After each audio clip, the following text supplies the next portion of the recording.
रुटी एवं जीरा राइस सहित परसी दिंतु यही क्रीमी छतु मसला एकदम पार्टी में मिसीजा परी स्वाद।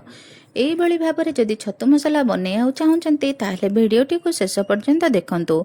मु कहूथिबा टिप्स गुड़िक जदि फॉलो करेंगे देखिए आपंक छतु मसला बहुत परफेक्ट बनइबो। मु याको एक रेस्टोरेंट रे खाइथिली, मते बहुत बढ़िया लागिथिला। भाबिली घरे आसी प्रस्तुत करिवि एवं करिथिली मध्य। समस्ते खाई बहुत प्रशंसा कले। एते एई स्वादिष्ट एई छतु मसला भाबिली एई रेसिपी को आपण मानक सह शेयर करिवि। मु एठारे 500 ग्राम छतु को भल भाबरे धोई नै काटी नैची। सेतरे लंका गुंड हळदी गुंड पकेई भल भाबरे मिक्स करिछि। मु एठारे बटम छतु यूज करिछि। आपण चाहिले मध्य पाळ छतु व्यवहार करि परिबे। एहा परे एक कड़ाई रे अल्प तेल पकेई दुईटी कट्टा पियाज को एथिरे पकेई अल्प फ्राई कर नैछि। आपण मन रखिबे एठारे छतु को आग धोई नेबे परे काटिबे। एहा परे मु एठरे रसुण दालचीनी गोलमरीच अदा सुखिला लंका एवं कटा टमाटर को पकेई अल्प समय फ्राई करी एहाको सिझेई नैछि। वर्तमान पैन ने तेल गरम करिबा एवं छतु को भाजिबा। छतुरु तो बहुत पानी बाहरे। आमे एठारे हाई फ्लेम देई पानी को सुखिबा को देबा।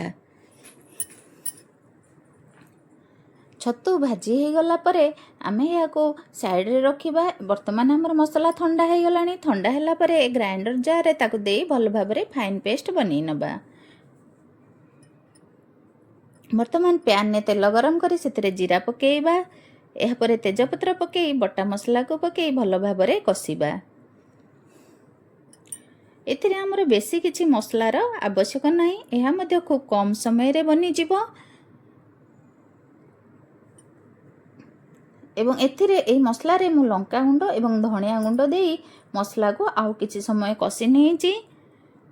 मसला भल से हमर फ्राए हो गले मु फ्राए कर रखिथिबा छतु को एथिरे पकेई नै कसी नैछि। देखंतु हमर ग्रेवी केते यम्मी देखा जाउची एवं स्वादिष्ट मध्य। एहा परे पानी देई एहा को 5 रु 7 मिनिट फुटिबा को देबा।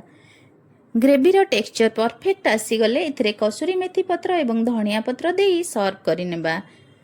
वर्तमान हमर प्रस्तुत होई गला छतु मसला ता पुणी रेस्टोरेंट स्टाइल ले।